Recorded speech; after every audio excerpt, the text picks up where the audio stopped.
আগস্টের 23 তারিখ নুরা পাগলা নামে এক পাগল মারা গেছে। পাগলে যা পারে, পাগলে যা পেরেছে মুসা নবী জলিল কদর পয়গম্বর পারে নাই। খুব মনোযোগ।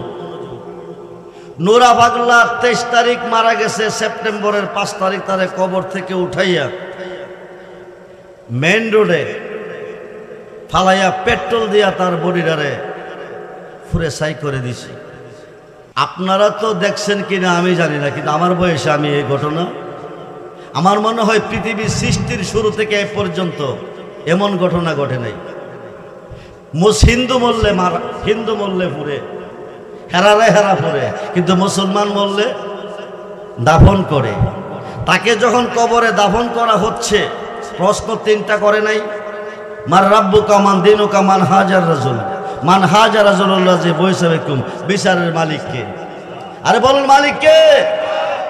এরা দাড়িওয়ালা টুপিওয়ালা, এরা আল্লাহকে বিশ্বাস করে না। আল্লাহ যে বিচারের মালিক এই কথা যদি তাদের অন্তরে থাকতো তাইলে তারা এই কাম করতো না। তারা ময়দানে জমিনে ফালাইয়া পেট্রোল দিয়া তারা পড়ছে। আমি দেখছি ফেসবুকে পুড়তেছে, আবার তাদেরকে বাইরেইতে আছে।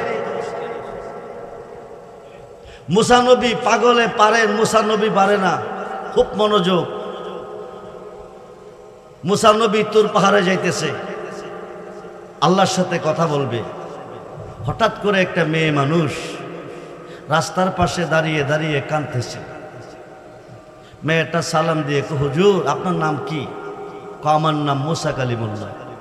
আপনি কোথায় যাচ্ছেন? আমি তুর পাহাড়ে যাচ্ছি। কেন? আল্লাহর সাথে কথা বলবেন।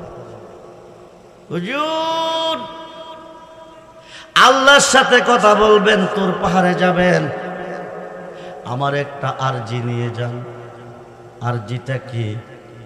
দীর্ঘদিন হলো আমার বিয়ে হয়েছে, কোনো সন্তান আমার নাই, স্বামী আমার প্রতি নারাজ হয়ে গেছে। সন্তান দেওয়ার মালিককে জোরে বলুন।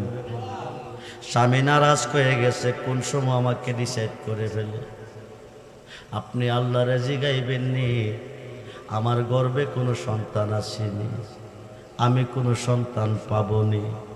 মুসা নবী যাইয়া তুর পাহাড়ে আল্লাহকে প্রশ্ন করে, রাস্তা দিয়ে আসার পথে তোমার একটা বান্দি আমার মাধ্যমে জানতে চেয়েছে, তোমারে জিজ্ঞেস করতে, দীর্ঘদিন হলো তার বিয়ে হয়েছে, কোনো সন্তান আদি তার নাই, স্বামী তার প্রতি নারাজ হয়ে গেছে, সে জানতে চেয়েছে তার গর্ভে কোনো সন্তান আসেনি, কোনো সন্তান পাবনি।